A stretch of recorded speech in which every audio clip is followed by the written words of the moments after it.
시아버님은 제 앞에 야른 돈 봉투 하나를 밀어 놓으셨습니다. 이 돈 받고 내 아들 인생에서 조용히 사라져다오. 그들은 수천억 원짜리 회사를 망하게 두면서 고작 이 돈으로 저를 내쫓으려 했습니다. 저는 그 모욕적인 봉투를 쳐다보고 아버님의 눈을 똑바로 마주 봤습니다. 그리고 바로 그 순간 결심했습니다. 저는 그냥 떠나지 않겠다고. 저는 모든 것을 전부 다 가질 것입니다. 계속하기 전에 채널을 구독하고 댓글로 어디에서 듣고 계신지 알려주세요. 제 이름은 사토 아사미, 35입니다. 결혼 전에는 외국계 금융회사에서 일했습니다. 남편 켄지 씨를 만나고 사토 가문의 며느리가 되면서 그만두었지요. 평온한 삶을 꿈꿨습니다. 그저 가족의 일원으로서 인정받고 싶었을 뿐입니다. 모든 것이 무너져 내린 것은 하네다 공항에서였습니다. 출국 게이트 앞, 공기는 들뜬 열기로 가득했습니다. 시어머니, 시즈코 여사님은 가장 아끼는 꽃무늬 원피스를 입고 계셨습니다. 아가씨 유미는 연신 스마트폰으로 사진을 찍어댔고 남편은 여권과 비행기표를 다시 한번 확인하느라 분주했습니다. 제 손에도 비행기표가 들려 있어야 했습니다. 하지만 제 손은 텅 비어 있었습니다. 저기, 켄지 씨, 제 표는요? 남편은 제 말에 미간을 찌푸리며 어머니를 돌아보았습니다. 어머니, 아사미 표는요? 시어머니는 잠시 굳은 표정을 지으셨지만 이내 평정을 되찾으셨습니다. 제게 다가와 제 손을 잡으셨죠. 그 손길은 어딘가 연극처럼 느껴졌습니다. 아가야. 어머니의 목소리는 나지막했습니다. 미안하구나. 갑자기 집안에 경제적인 문제가 좀 생겨서 말이다. 원래 예약했던 비싼 여행 상품을 취소하고 급하게 더 저렴한 걸로 바꿨단다. 그런데 딱 내 식구 자리밖에 남아있지 않았어. 시어머니의 눈은 저를 보고 있었지만 그 안에는 제가 없었습니다. 너는 며느리잖니. 우리 사정을 이해해 주렴. 머릿속이 하얘졌습니다. 이해. 며느리니까 이해하라는 말이었습니다. 당신들은 가족이고 나는 아니라는 말이었습니다. 남편을 보았습니다. 그는 시선을 피했습니다. 아가씨 유미는 저를 보며 희미하게 웃는 것 같았습니다. 마치 그럼 그렇지라고 말하는 듯한 표정이었습니다. 아무 말도 할 수 없었습니다. 목구멍에 차가운 돌덩이가 걸린 기분이었습니다. 알겠습니다. 제 목소리가 아니었습니다. 어디선가 기계가 내는 소리 같았습니다. 저는 몸을 돌렸습니다. 뒤에서 가족들의 말소리가 들렸습니다. 어서 들어가자. 비행기 시간 늦겠다. 하는 소리들. 누구 하나 저를 붙잡지 않았습니다. 저는 혼자 그 무거운 여행 가방을 끌고 붐비는 공항 로비를 가로질러 걸었습니다. 사람들의 웃음소리, 아이들의 제잘거림, 여행 가방 바퀴가 굴러가는 소리. 그 모든 소음 속에서 저만 홀로 성처럼 떠 있었습니다. 저 멀리 남편과 시댁 식구들이 웃으며 보안 검색대로 들어가는 뒷모습이 보였습니다. 그 뒷모습은 마치 두꺼운 유리벽 너머의 풍경처럼 아득했습니다. 어떻게 집으로 돌아왔는지 기억나지 않습니다. 정신을 차렸을 때 저는 텅 빈 거실 한가운데에 서 있었습니다. 창밖은 이미 어두워져 있었고 집안은 숨막히는 정적으로 가득했습니다. 아무도 없는 집, 냉기가 온몸을 감쌌습니다. 저는 그 자리에 주저앉아 무릎에 얼굴을 묻었습니다. 눈물은 나지 않았습니다. 그저 온몸의 피가 차갑게 식어버리는 기분이었습니다. 다음 날 아침, 잠에서 깬 건지 기절했다 깨어난 건지 모를 상태로 눈을 떴습니다. 습관처럼 침대 옆 탁자 위로 손을 뻗어 스마트폰을 집어들었습니다. 화면이 켜지는 순간 저는 숨을 헉 들이마셨습니다. 부재중 전화, 100통. 발신인은 한 명이었습니다. 어머님. 온몸에 솜털이 곤두서는 것 같았습니다. 어젯밤 저를 공항에 버려두고 일본을 떠난 시어머니였습니다. 왜? 도대체 왜? 무슨 일이 생긴 걸까요? 심장이 귀 바로 옆에서 뛰는 것 같았습니다. 스마트폰 화면에 떠있는 100분이라는 숫자는 현실감이 없었습니다. 어지러웠습니다.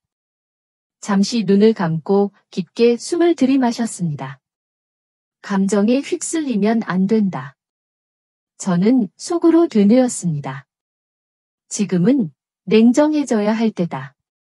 저는 침대에서 일어나 부엌으로 향했습니다. 찬장에서 생차 찻잎통을 꺼내고 바기에 찻잎을 넣었습니다. 주전자에 물을 끓이고 조심스럽게 찬물을 따랐습니다. 뜨거운 김이 피어오르며 은은한 차 향기가 부엌에 퍼졌습니다. 아주 작은 일상적인 행동이었습니다. 하지만 이 순간 이 행위는 흩어진 제정신을 하나로 모으는 의식과도 같았습니다. 찻잔을 들고 거실 테이블에 앉았습니다. 그리고 생각하기 시작했습니다. 사고가 났다면 뉴스에 나왔을 겁니다. 국제선 항공기 사고는 작은 일이 아니니까요. 하지만 텔레비전은 조용했습니다. 급한 병환이라면 남편 켄지 씨가 연락을 했을 겁니다. 아무리 철없는 사람이라도 아내가 걱정할 테니까요. 하지만 남편에게서는 아무런 연락이 없었습니다. 그렇다면 남은 가능성은 하나뿐이었습니다. 사고도 병도 아닌 다른 문제. 일본을 떠나지 못했고 남편이나 아가씨가 아닌 시어머니가 직접 그것도 100통이나 되는 전화를 할 만큼 절박한 문제. 그리고 전화로는 차마 설명할 수 없을 만큼 부끄러운 문제. 문득 최근 시댁의 이상한 분위기가 떠올랐습니다. 주말 저녁이면 서재에서 들려오던 시아버님과 남편의 나직한 언쟁. 식사 시간에도 어두웠던 시아버님의 얼굴. 그리고 무엇보다 여행을 떠나기 며칠 전부터 집안을 떠돌던 설명할 수 없는 긴장감. 모든 것이 하나의 그림처럼 맞춰지고 있었습니다. 여행은 처음부터 거짓이었을지도 모른다. 그 생각이 들자 온몸에 피가 차갑게 식는 대신 오히려 머리가 맑아지는 기분이었습니다. 저는 찻잔에 남은 차를 한 번에 들이켰습니다. 그리고 스마트폰을 들어 통화 기록에 떠있는 어머님의 번호를 눌렀습니다. 신호음은 길게 가지 않았습니다. 거의 바로 상대방이 전화를 받았습니다. 여보세요. 수화기 너머로 들려온 것은 시어머니의 목소리가 아니었습니다. 거의 울음에 가까운 갈라진 숨소리였습니다. 어머님, 저예요. 아삼이에요. 아삼이. 니. 시어머니의 목소리는 심하게 떨리고 있었습니다. 마치 물에 빠진 사람이 지푸라기라도 잡듯 제 이름을 불렀습니다. 네, 무슨 일이세요? 일본에 계신 거 아니었어요? 제 목소리는 놀라울 정도로 차분했습니다. 전화를 걸기 전까지 제 안에서 소용돌이치던 모든 감정이 거짓말처럼 사라졌습니다. 지금 저는 사토 가문의 며느리가 아니었습니다. 저는 상황을 분석하고 해결책을 찾아야 하는 사람이었습니다. 아니다. 우리가 일본에 가지 못했어? 그럴 수가? 아가야, 지금 당장 시댁으로 좀 와주겠니? 제발. 어머니는 말을 잇지 못하고 흐느끼셨습니다. 자세한 설명은? 전화로는 못하겠다. 와보면 알아. 제발. 와줘. 그리고 마지막 말은 거의 속삭임에 가까웠습니다. 아사미 씨, 당신밖에 없어요. 아사미 씨. 어머니는 저를 아가야, 아나타가 아닌 아사미 씨, 아사미 상라고 불렀습니다. 그 호칭의 변화가 모든 것을 말해주고 있었습니다. 그것은 더 이상 가족 간의 예원이 아니었습니다. 곤경에 처한 한 조직이 유일한 해결책을 가진 외부 전문가에게 보내는 긴급한 구조 요청이었습니다. 알겠습니다. 저는 짧게 대답하고 전화를 끊었습니다. 수화기 너머로 어머니의 절박한 숨소리가 희미하게 들려오는 것 같았습니다. 저는 자리에서 일어났습니다. 창밖으로 아침 햇살이 쏟아져 들어오고 있었습니다. 어제와 똑같은 햇살이었지만 더 이상 따뜻하게 느껴지지 않았습니다. 차가운 햇살이었습니다. 이제 곧 무대가 열릴 것입니다.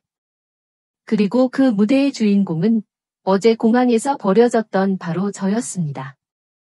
시댁이 육중한 대문은 굳게 닫혀 있었습니다. 제가 초인종을 누르자 문은 거의 즉시 안에서 열렸습니다. 저를 맞이한 것은 시어머니였습니다. 어제 공항에서 보았던 화려한 원피스는 간데없고 수수한 평상복 차림이었습니다. 붉게 충혈된 눈, 흐트러진 머리카락. 하룻밤 사이에 10년은 더 늙어버린 듯한 모습이었습니다. 어머니는 아무 말 없이 제 손을 잡고 안으로 이끌었습니다. 손은 얼음장처럼 차가웠고 미세하게 떨리고 있었습니다. 집안은 숨막히는 침묵에 잠겨 있었습니다. 향나무 냄새가 짙게 된 다다미방. 언제나처럼 정갈하게 정돈되어 있었지만 공기는 무겁게 가라앉아 있었습니다. 방 한가운데 놓인 낮은 탁자를 중심으로 사토 가문의 사람들이 앉아 있었습니다. 아니, 무너져 내리고 있었습니다. 남편 켄지 씨는 고개를 숙인 채 자신의 손만 내려다보고 있었고 아가씨 유미는 창백한 얼굴로 멍하니 허공을 응시하고 있었습니다. 그리고 상석에는 늘 꼿꼿했던 자세가 믿기지 않을 만큼 등이 굽어버린 시아버님, 마사오 씨가 앉아 계셨습니다. 집안의 절대적인 군주. 평생 누구에게도 고개 숙여본 적 없는 분, 그분의 어깨는 눈에 띄게 처져 있었습니다. 제가 방으로 들어서자 모든 시선이 제게로 향했습니다. 그 눈빛들 속에는 당혹감, 수치심, 그리고 마지막 희망을 갈구하는 절박함이 뒤섞여 있었습니다. 저는 아무 말 없이 그들 맞은편에 무릎을 꿇고 앉았습니다. 침묵을 깬 것은 시아버님이었습니다. 왔구나. 목소리는 마른 나뭇가지처럼 메마르고 갈라져 있었습니다. 어제 일은? 면목이 없다. 저는 대답하지 않았습니다. 지금은 사과를 받을 때가 아니었습니다. 저는 진실을 들으러 온 것이었으니까요. 시아버님은 긴 한숨을 내쉬었습니다. 마치 몸 안에 마지막 남은 자존심까지 모두 뱉어내는 듯한 한숨이었습니다. 여행은 처음부터 거짓이었다. 회사가 어렵다. 아주 많이. 한마디 한마디를 내뱉는 것이 무척이나 힘겨워 보였습니다. 평생 가문의 이름, 사토 정민이라는 간판을 자신의 목숨처럼 여겨온 분이었습니다. 그 간판이 무너지고 있다는 사실을 어제까지만 해도 외부인이었던 제 앞에서 인정해야 하는 심정은 어떠했을까요? 미국의 에이펙스 다이내믹스라는 회사와 중요한 계약이 걸려 있었다. 그 계약만 성사되면 모든 위기를 넘길 수 있었어. 하지만 우리가 실수를 했다. 협상이 결렬될 위기다. 그때 옆에 앉아있던 유미가 떨리는 손으로 서류 뭉치 하나를 제 앞으로 밀었습니다. 영어로 가득한 계약서였습니다. 저는 말없이 서류를 집어들었습니다. 회사 이름, 계약 조건, 세부 조항들. 제 눈은 빠르게 페이지를 훑어내렸습니다. 금융회사에서 일했던 지난 세월이 제 몸에 남아 있었습니다. 몇 페이지 넘기지 않아 저는 문제점을 발견했습니다. 치명적인 실수였습니다. 법적 책임 소재, 기술 이전의 범위, 그리고 무엇보다 이익 분배 구조. 상대방에게 일방적으로 유리하게 작성된 독소 조항들이 곳곳에 숨어 있었습니다. 아마추어의 솜씨였습니다.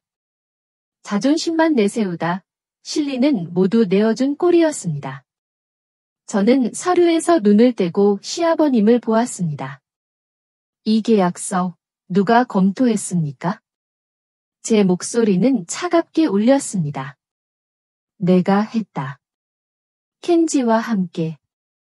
그 순간 저는 모든 것을 이해했습니다. 그렇구나. 어제 저를 공항에 버려둔 그 거만함, 저를 외부인으로 취급하던 그 차가운 태도. 그 모든 것은 사실 자신들의 무능함을 감추기 위한 필사적인 몸부림이었던 것입니다. 낡은 자존심이라는 갑옷 뒤에 숨어 변화하는 세상을 따라가지 못한 채 침몰하고 있었던 것입니다. 상대방이 오늘 아침 마지막 화상회의를 요청해왔다.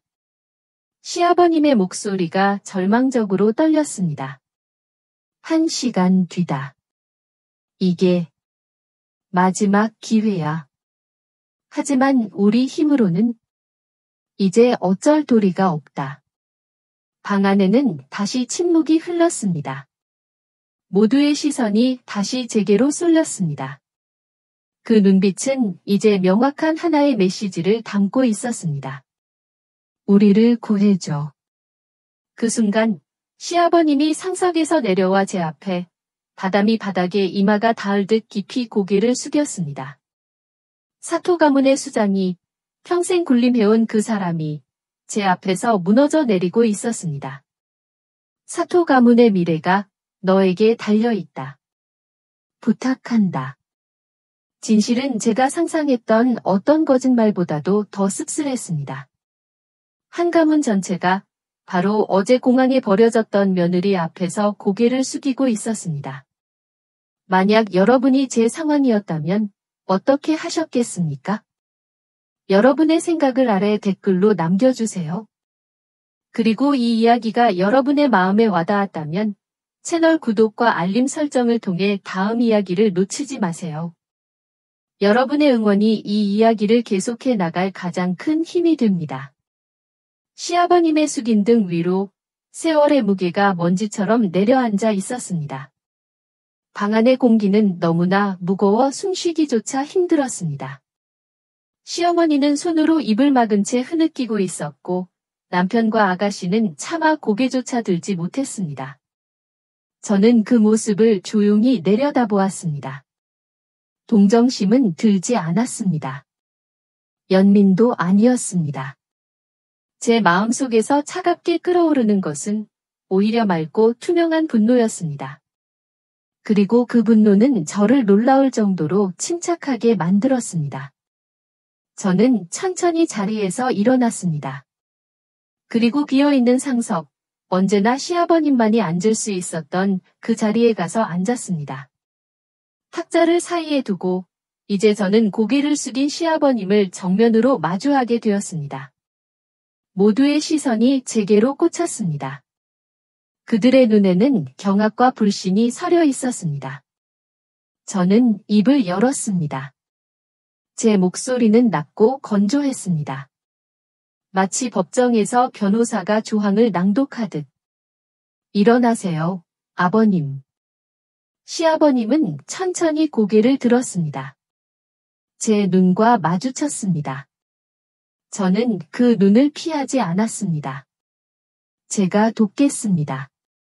그 말에 방 안의 공기가 희미하게 술렁였습니다. 시어머님의 울음소리가 잦아들었습니다. 하지만 조건이 있습니다. 저는 말을 이었습니다. 감정은 조금도 쉽지 않았습니다. 3가지 조건입니다. 이 중 하나라도 받아들이실 수 없다면 저는 지금 이 자리에서 일어나겠습니다. 그리고 사토 가문의 일에는 2번 다시 관여하지 않을 겁니다. 모두가 숨을 죽였습니다. 저는 남편 켄지 씨를 보았습니다. 그는 처음으로 저를 똑바로 쳐다보았습니다. 첫째, 켄지 씨. 당신은 더 이상 어머니와 저 사이에서 망설이는 사람이 되어서는 안 됩니다. 당신은 제 남편입니다. 어떤 상황에서도 제 옆에 서야 합니다. 어머니의 뜻이 아닌 제 뜻을 따라야 합니다. 하실 수 있겠습니까? 켄지 씨의 입술이 희미하게 떨렸습니다. 그는 어머니를 한 번, 그리고 저를 한 번 쳐다보았습니다. 그의 눈동자가 심하게 흔들렸습니다. 하지만 그는 결국 아주 작게 고개를 끄덕였습니다. 저는 시선을 시아버님께로 옮겼습니다. 둘째, 사토정밀의 경영권을 제게 넘겨주십시오. 시아버님의 눈이 커졌습니다.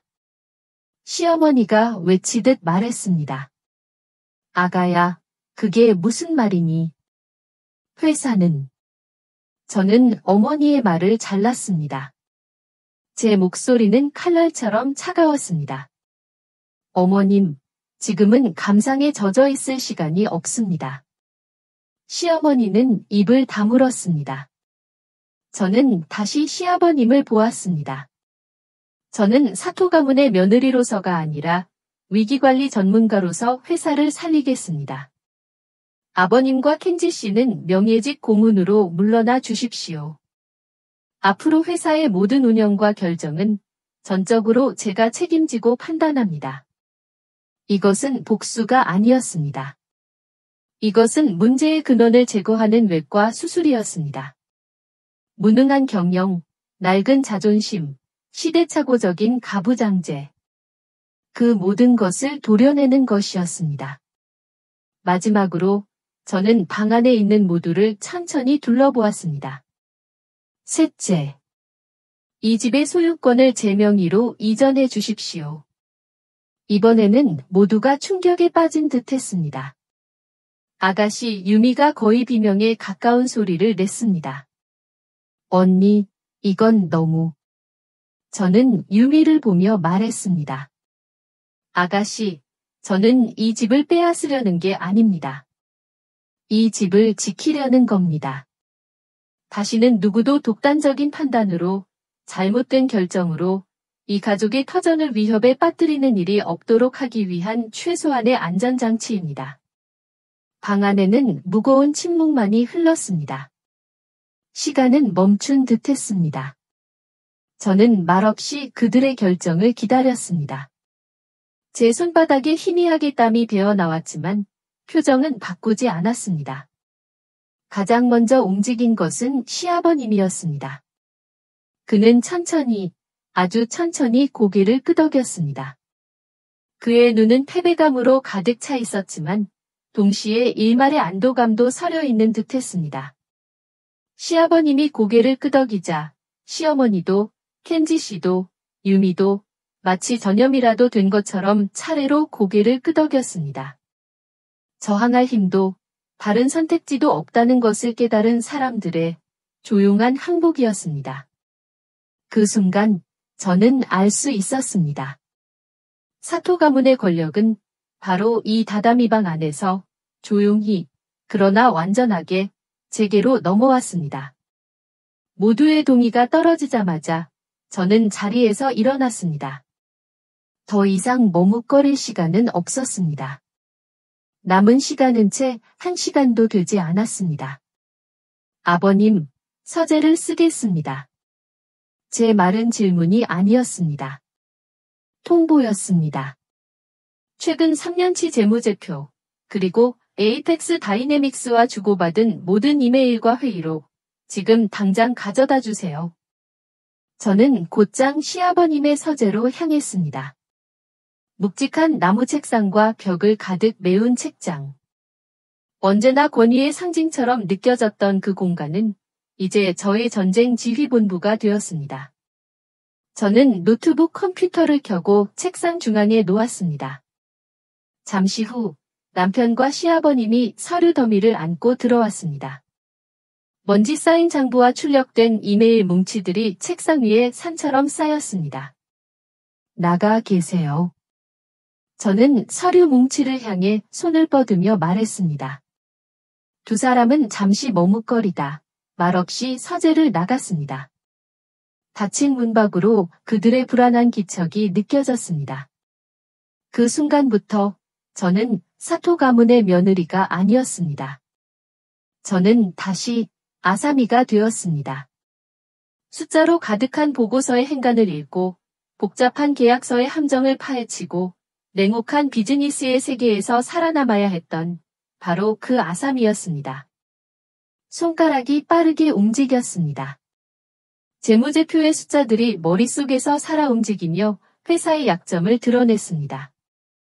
현금 흐름은 엉망이었고 부채 비율은 위험 수위를 넘나들고 있었습니다. 저는 붉은 펜을 들어 문제가 되는 항목들을 거침없이 표시했습니다. 다음은 계약서였습니다. 저는 문제가 되는 독소 조항들을 하나씩 찾아내 그 옆에 수정안을 간결하게 메모했습니다. 책임 한도 설정, 기술 소유권 명확화, 이익 분배 비율 재조정. 제가 쓴 단어들은 차가운 무기처럼 느껴졌습니다. 시간이 얼마나 흘렀을까요?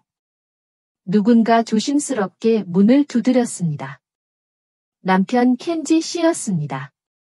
그는 커피 잔을 들고 서 있었습니다. 저기, 피곤할 것 같아서. 저는 노트북 컴퓨터 화면에서 눈을 떼지 않은 채 짧게 고개를 끄덕였습니다. 그는 제 책상 한쪽에 조용히 커피를 내려놓고 잠시 제 옆모습을 바라보다가 이내 방을 나갔습니다. 그가 따라주는 커피를 마시는 것은 처음 있는 일이었습니다. 부엌의 역할이 조용히 역전되고 있었습니다. 저는 커피를 한 모금 마시고 곧바로 새 워드 프로세서 문서를 열었습니다. 그리고 영어로 이메일을 작성하기 시작했습니다. 상대방의 허점을 파고들고 우리의 강점은 부각시키며 협상의 주도권을 되찾아올 전략적 메시지였습니다. 결혼 생활 3년 동안 잠들어 있던 제 안의 모든 것이 깨어나는 기분이었습니다. 마침내 모든 준비가 끝났습니다. 시계를 보니 화상회의 시간까지 딱 5분이 남아 있었습니다. 저는 자리에서 일어나 굳은 어깨를 폈습니다. 그리고 서재 문을 열고 밖으로 나갔습니다. 복도에는 시댁 식구 모두가 마치 죄인처럼 서서 저를 기다리고 있었습니다. 그들의 얼굴에는 불안과 초조함, 그리고 경외심이 뒤섞여 있었습니다. 평범한 가정주부의 옷을 입고 있었지만 지금의 저는 그들에게 완전히 낯선 존재였습니다. 저는 그들을 지나쳐 회의가 열릴 다다미 방으로 향했습니다. 그리고 미닫이문 앞에 서서 그들을 돌아보며 말했습니다. 제 목소리는 얼음처럼 차가웠습니다. 제가 끝날 때까지 아무도 이 방에 들어오지 마세요. 그리고 저는 그들의 대답을 기다리지 않고 문 안으로 들어섰습니다. 스르륵 저와 그들 사이를 가르며 휴지, 장자, 문이 닫혔습니다. 이제 곧 협상가의 무대가 시작될 것이었습니다. 혼자만의 고독한 싸움이었습니다. 닫힌 장지문 저편의 세상은 오직 소리로만 존재했습니다. 나중에 남편, 켄지 씨는 제게 그 시간 동안의 이야기를 들려주었습니다. 그는 복도에 선 채 꼼짝도 할 수 없었다고 했습니다. 시간은 흐르는 것이 아니라 끈적하게 고여 있는 것 같았다고.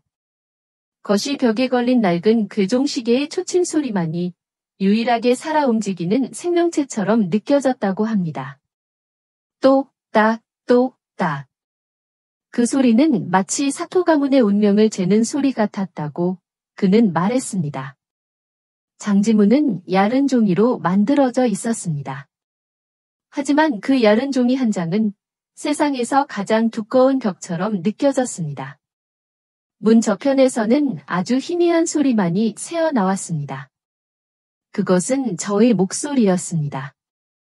영어였습니다. 가족 중 누구도 그 내용을 이해할 수 없었습니다. 하지만 그들은 이해할 수 있었다고 합니다. 제 목소리에 담긴 힘을. 때로는 얼음처럼 차갑고 때로는 강철처럼 단단하며 때로는 물처럼 유연하게 흘러가는 그 목소리의 결을 말입니다. 남편은 그때 처음으로 깨달았다고 했습니다. 자신이 사랑했던, 그리고 동시에 자신이 그 재능을 집안에 가두어 버렸던 여자의 진짜 모습을. 시어머니는 불안한 듯 마른 침을 삼키는 소리가 복도에 울렸고, 시아버님은 평생 쥐어본 적 없는 두 주먹을 단단히 말아준 채 미동도 없이 문만 바라보고 서 계셨다고 합니다. 장지문 위로는 희미한 그림자가 어른거렸습니다. 제 그림자였습니다. 때로는 앉아있다가, 때로는 일어서서 방 안을 천천히 걷기도 하는 그 그림자의 움직임 하나하나에 문밖의 네 사람은 숨을 죽였습니다. 가장 견디기 힘들었던 것은 소리가 끊기는 순간이었다고 합니다.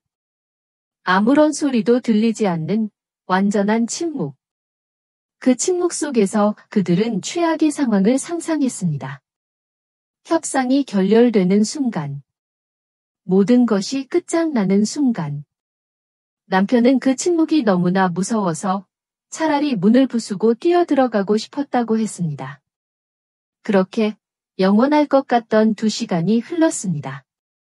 그리고 마침내 스르륵 장지문이 열렸습니다. 저는 문 밖에 서 있었습니다. 얼굴은 하얗게 질려 있었고 등은 땀으로 축축했습니다. 온몸의 기운이 다 빠져나간 듯 다리가 후들거렸습니다. 하지만 저는 표정을 바꾸지 않았습니다. 저를 기다리고 있던 네 사람의 얼굴에는 기대와 공포가 뒤섞여 있었습니다. 누구도 감히 먼저 입을 열지 못했습니다.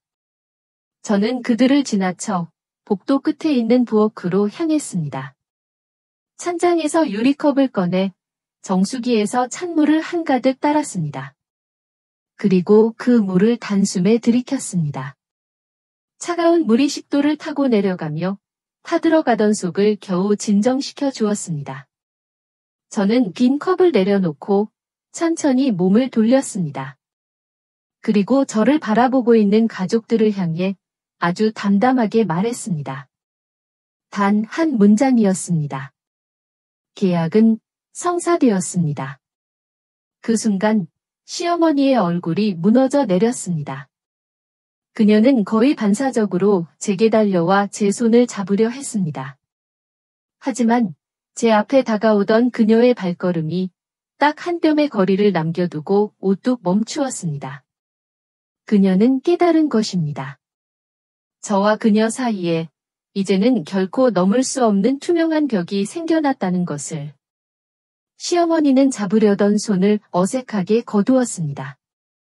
그리고 아주 깊이 허리를 숙였습니다. 수고 많았다. 그것은 더 이상 며느리에게 하는 말이 아니었습니다. 가문을 위기에서 구해낸 구세주에게 바치는 경의에 찬 한마디였습니다. 공식적으로 경영을 맡은 지 며칠 후 평소에는 웃음소리와 시어머니께서 내려주시는 향긋한 연꽃차 향으로 가득했던 사토 가문의 거실은 오늘 완전히 다른 분위기였다.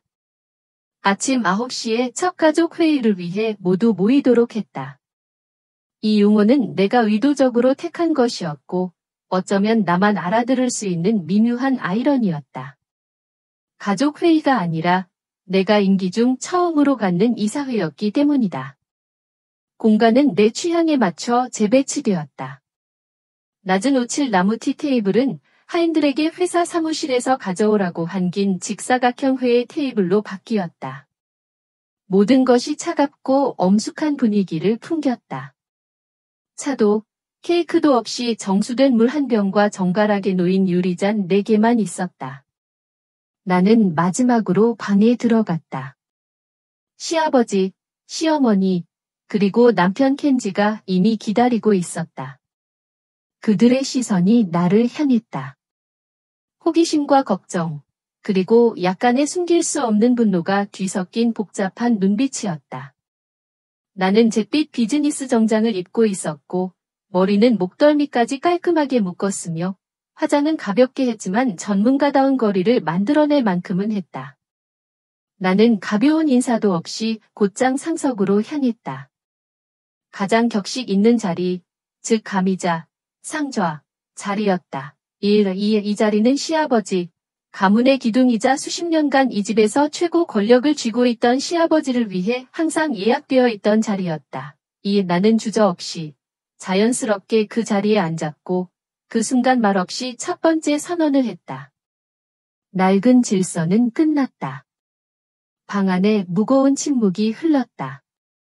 시아버지의 숨이 턱 막히고 어깨가 살짝 떨리는 것이 느껴졌다. 시어머니는 고개를 숙이고 두 손을 무릎 위에 꼭 얹었다. 켄지는 나를 바라보았다. 그의 눈은 당혹감과 약간의 애원에 가득 차 있었지만 아무 말도 하지 않았다. 나는 노트와 만년필을 테이블 위에 내려놓았다. 조용한 공간에 울려 퍼지는 작은 찰칵 소리는 마치 칼날처럼 날카로워졌다. 나는 고개를 들어 한 사람 한 사람을 똑바로 바라보며 마치 준비된 문서를 읽듯 차분하고 객관적인 목소리로 말했다. 모두들 이 자리에 와주셔서 감사합니다. 사토 회사의 구조조정 단계에서 각 구성원의 역할과 책임에 대해 합의하기 위해 이 회의를 소집했습니다. 아시다시피 회사는 파산 직전입니다. 감정과 가족관계는 더 이상 경영에 적합하지 않습니다. 이제부터 모든 결정은 효율성과 능력에 따라 내려갈 것입니다. 나는 노트를 펼치고 꼼꼼하게 준비된 첫 페이지를 펼쳤다. 먼저 직책에 대해 말씀드리겠습니다. 나는 장인어른 쪽으로 시선을 돌렸다. 지난 수십 년간 회사에 헌신해 주신 경험과 헌신에 깊이 감사드립니다. 생산기술과 공장 운영에 대한 당신의 지식은 매우 귀중한 자산입니다. 나는 잠시 말을 멈추고 그에게 그 공식적인 칭찬을 소화할 시간을 주었다. 그의 얼굴은 약간 밝아졌다. 아마도 자신이 여전히 경영진에서 중요한 직책을 맡을 거라고 생각하는 듯했다. 그러므로 나는 말을 이었다. 그 자산의 가치를 극대화하기 위해 당신을 생산 라인의 품질 관리 및 개선을 담당하는 수석 기술 고문으로 임명하기로 결정했습니다. 당신의 모든 보고와 제안은 생산 관리자에게 직접 전달될 것입니다. 그의 얼굴에는 놀라움이 역력했다. 기술 고문? 생산 관리자에게 보고하는? 그건 분명히 미묘한 강등이었다. 그는 정식 CEO에서 이제 전략 및 재무와 관련된 모든 권한을 박탈당한 기술 전문가로 전락했다. 그는 재빨리 다소 다급한 목소리로 말했다. 아사미, 제 경험은 생산 부문에만 있는 게 아니라고 생각합니다. 전반적인 전략 기획에도 참여하고 싶습니다. 그래서 나는 거칠게는 아니었지만 단호하게 그의 말을 끊었다. 나는 그의 눈을 똑바로 바라보았다. 여전히 존중하는 어조였지만 협상의 여지는 남기지 않았다. 아빠, 당신의 경험은 생산 부문에서 가장 귀중할 겁니다. 전략은 제 전문 분야이니 맡겨주세요. 정식적인 경칭으로 내뱉어진 그 말은 나와 아버지 사이에 세워진 차가운 철벽 같았다. 아버지의 가치를 인정하는 동시에 그의 권력의 한계를 분명히 했다. 장인어른은 깜짝 놀라 나를 바라보더니 굳은 살 박힌 자신의 손을 내려다보았다. 이 모든 사업을 일궈낸 그 손이었다. 마침내 그는 한숨을 쉬고 의자에 기대앉아 침묵했다. 마치 왕위를 물려받은 왕처럼. 그 다음 나는 남편 켄지에게로 돌아섰다. 그는 선생님이 이름을 불러주기를 기다리는 학생처럼 꼿꼿이 앉았다. 그의 시선이 내 눈을 피했다. 켄지, 나는 그를 사무적으로 불렀다. 내 역할은 항상 대내외적으로 아버지를 보조하는 것이었지. 소통과 관계, 구축에 강점이 있단다. 그러니 내 새 직책은 대외협력부장이 되겠지. 내 주요 업무는 기존 파트너들과의 관계 유지, 잠재 고객 발굴, 그리고 중요한 협상에서 CEO를 지원하는 거야. 모든 업무 계획은 매주 내가 승인해야 해. 사토 가문의 유일한 후계자이자 아버지의 뒤를 이을 사람이었던 그가 이제 부서장이 되어 아내를 지지하는 사람이 되었다. 그는 반대하지 않았다. 그저 가볍게 고개를 끄덕일 뿐이었다. 거의 눈에 띄지 않는 고개였다. 나는 그의 마음속에 폭풍이 치고 있다는 것을 알았다. 하지만 그는 이것이 가문의 유산을 지킬 수 있는 유일한 방법이라는 것도 알고 있었다. 비록 침묵 속에서라도 그의 수락은 희생이었다. 마침내 나는 시어머니를 바라보았다. 이 방에서 사업에 직접 관여하지 않은 유일한 사람이었지만 가문에서 그녀의 소프트 파워는 언제나 부인할 수 없었다. 어머니, 내 목소리가 조금 누그러졌다. 앞으로 저는 모든 시간과 정신을 회사에 쏟아야 할 겁니다.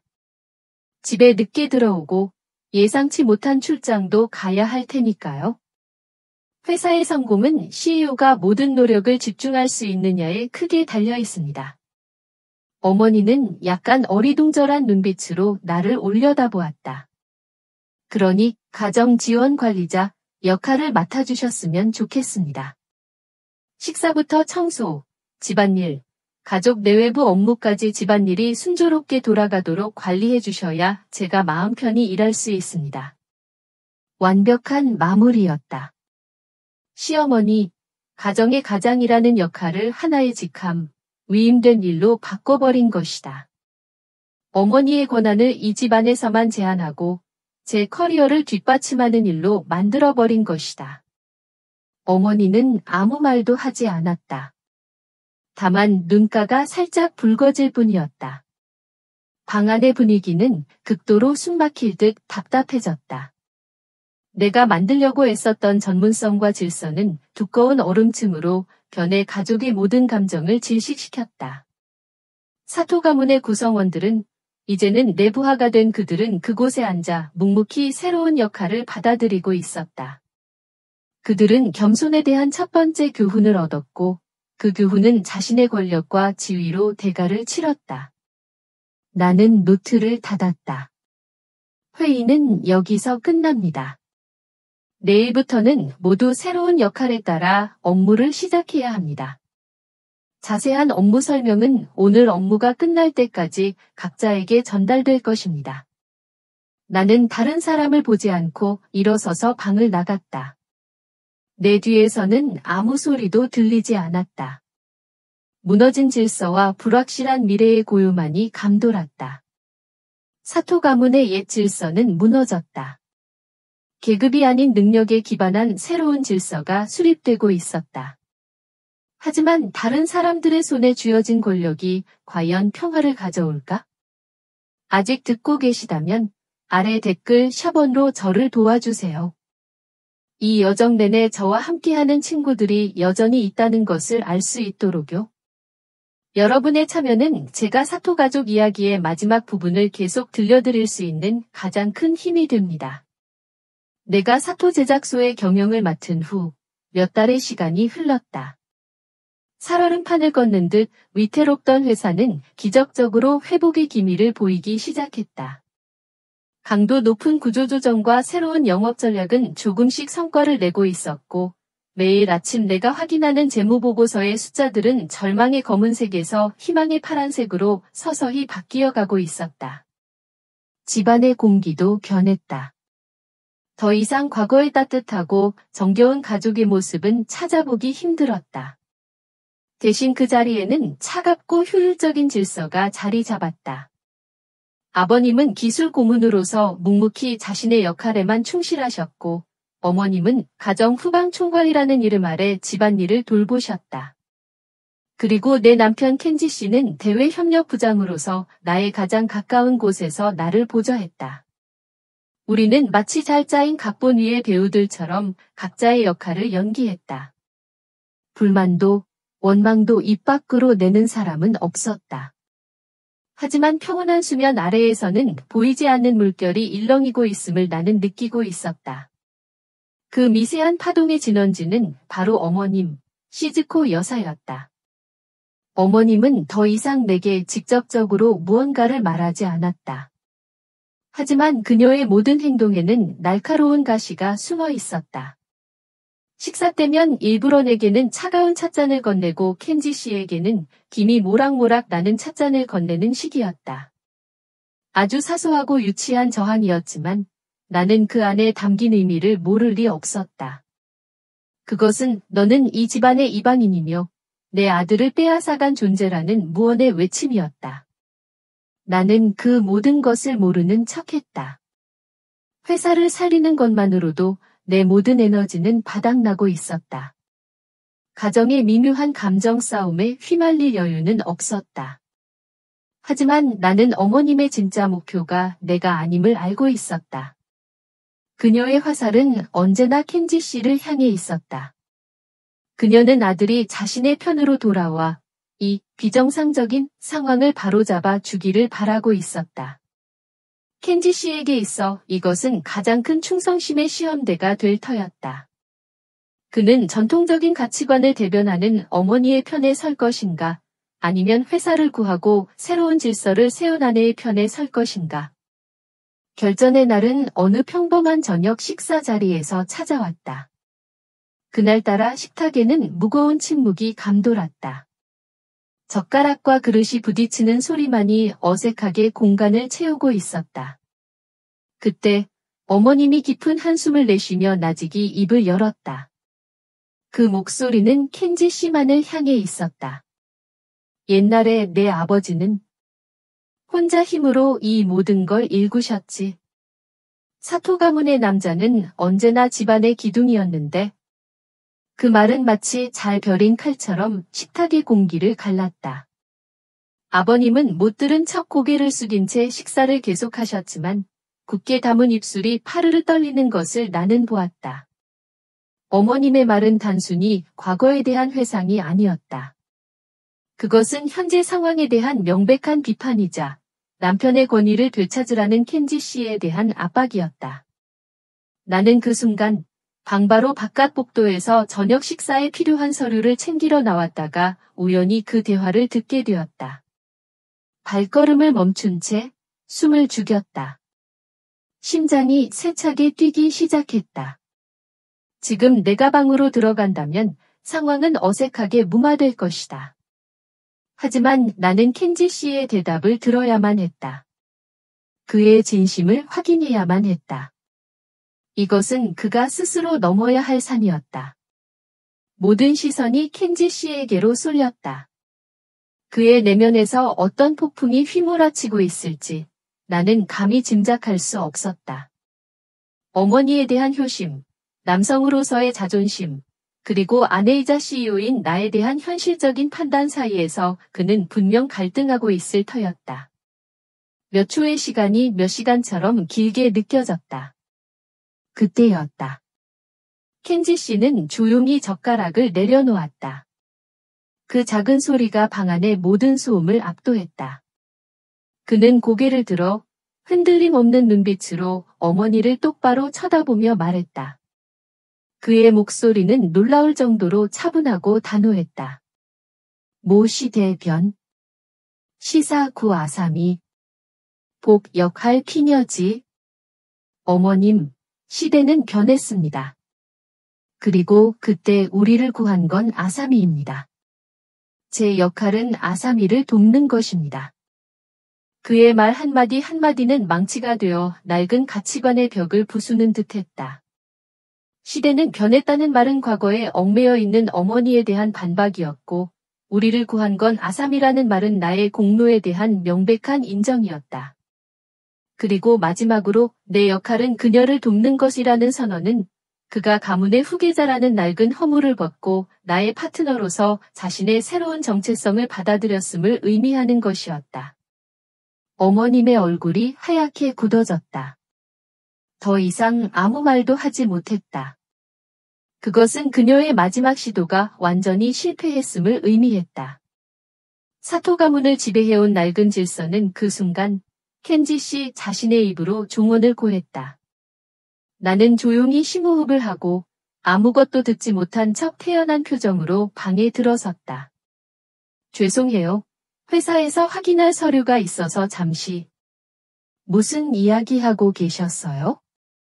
아무도 대답하지 않았다. 그저 어색한 침묵만이 감돌았다. 나는 내 자리에 앉아 조용히 식사를 시작했다. 하지만 내 마음속에서는 뜨거운 무언가가 조용히 차오르고 있었다. 그날 밤 켄지 씨는 서재에서 늦게까지 회사 자료를 검토하고 있었다. 나는 조용히 찻잔 2개와 따뜻한 차주전자를 들고 서재로 들어갔다.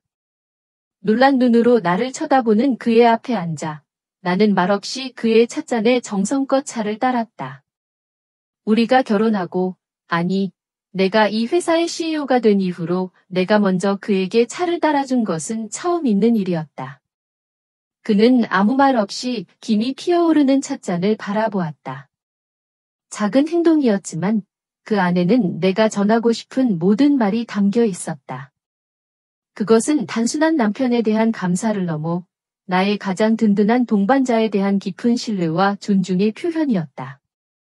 켄지 씨는 조용히 찻잔을 들어 한 모금 마셨다. 그리고 나를 보며 희미하게 미소 지었다. 그 미소를 보는 순간 나는 비로소 깨달았다. 무너진 가문의 폐허 위에서 우리는 비로소 진정한 의미의 파트너가 되어가고 있음을. 권력은 평온을 가져다 주지 못했지만 신뢰는 우리에게 함께 미래로 나아갈 용기를 주었다. 켄지 씨가 내 편에 서주었던 그날 밤 이후 사토 가문에는 조용하지만 분명한 평화가 찾아왔다. 더 이상 보이지 않는 신경전도 날선 탐색전도 없었다.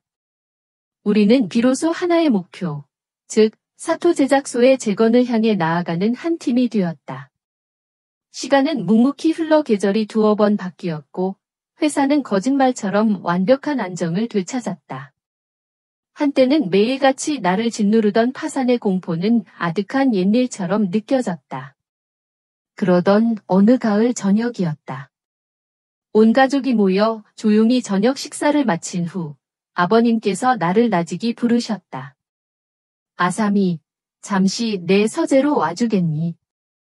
아버님의 옛 서재. 내가 이 집에 들어온 이후로, 아니, 내가 회사의 경영을 맡은 이후로도 단 한 번도 제대로 들어가 본 적 없는 곳이었다. 그곳은 아버님의 성역이자 사토 제작소의 역사가 시작된 심장과도 같은 공간이었다. 켄지 씨와 어머님의 시선이 잠시 내게 머물렀지만 나는 묵묵히 고개를 끄덕이고 자리에서 일어났다.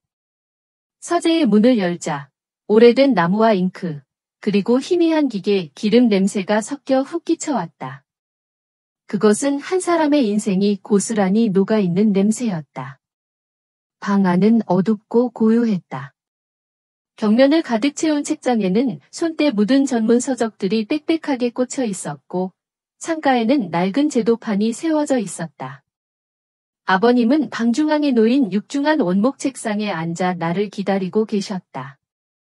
그 모습은 더 이상 권위를 잃은 늙은 사자가 아니었다.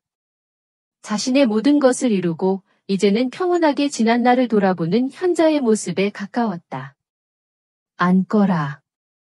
나는 아버님의 맞은편 의자에 조용히 앉았다. 무슨 말씀을 하시려는 걸까? 긴장된 침묵이 흘렀다. 아버님은 사업적인 이야기는 일절 꺼내지 않으셨다. 대신 천천히 책상 서랍을 열어놔고 작은 나무 상자 하나를 꺼내셨다. 상자에는 세월의 흔적이 역력했다. 이게 뭔지 아니?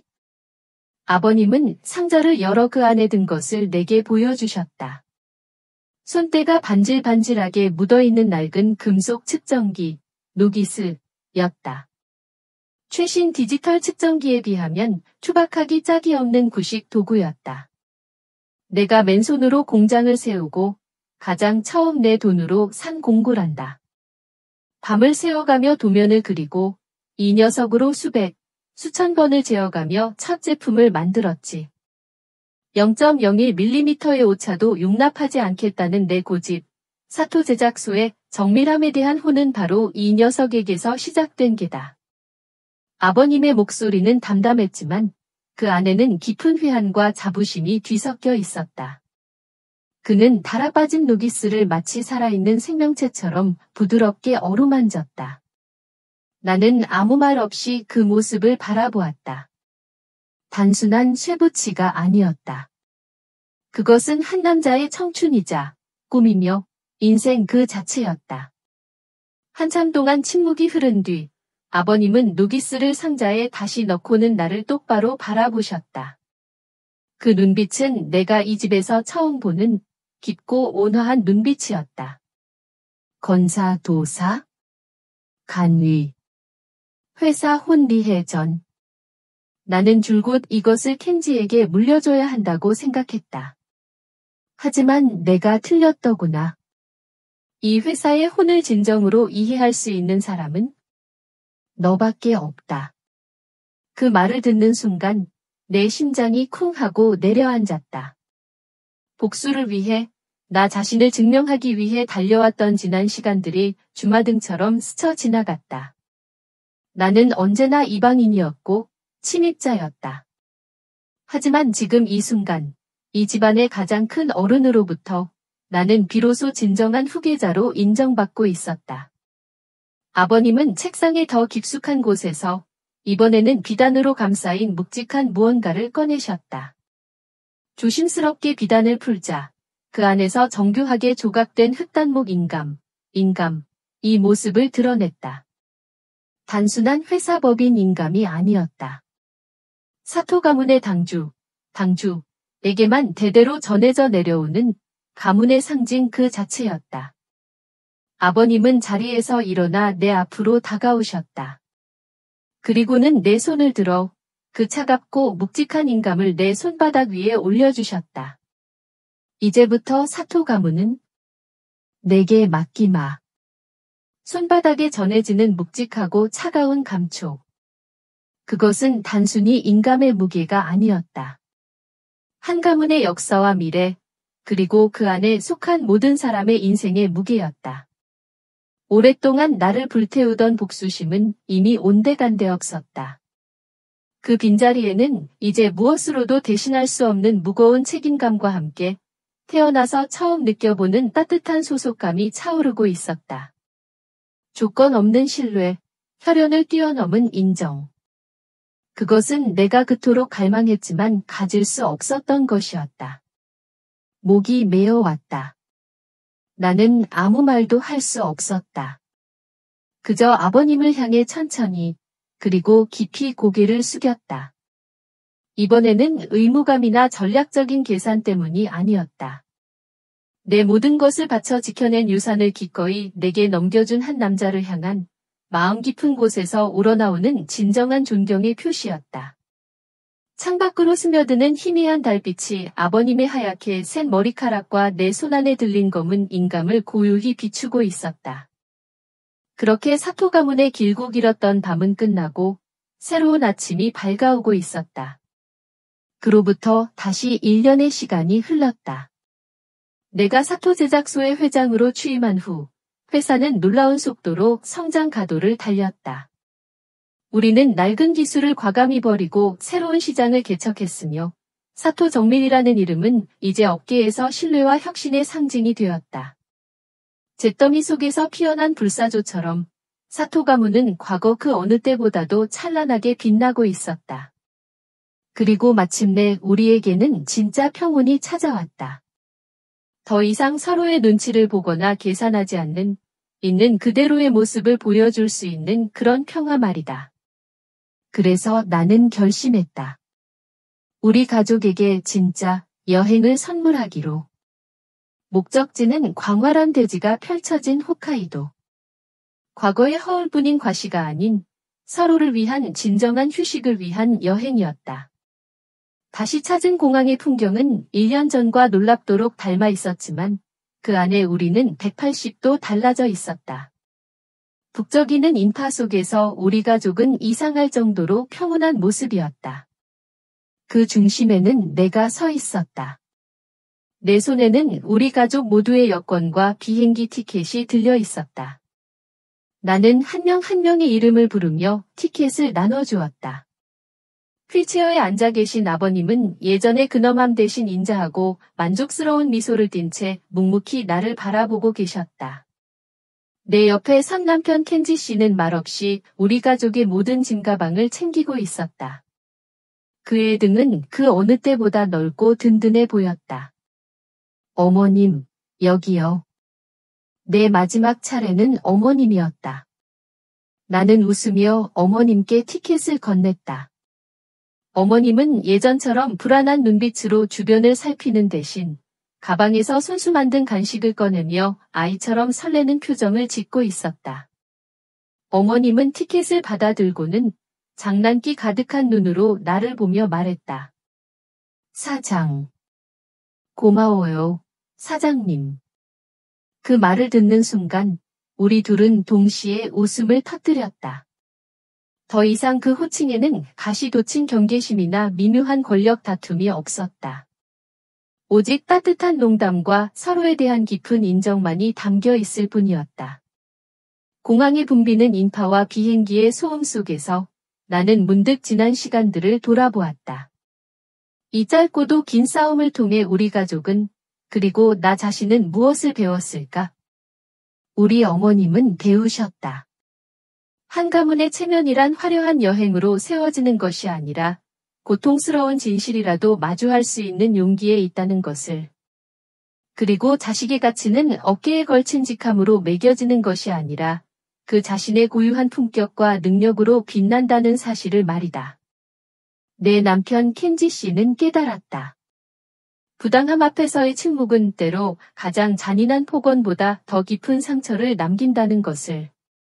가족의 기둥이란 가장 높은 곳에 서서 군림하는 사람이 아니라 거센 폭풍우 속에서도 흔들림 없이 배우자의 곁을 지켜줄 용기가 있는 사람이라는 것을.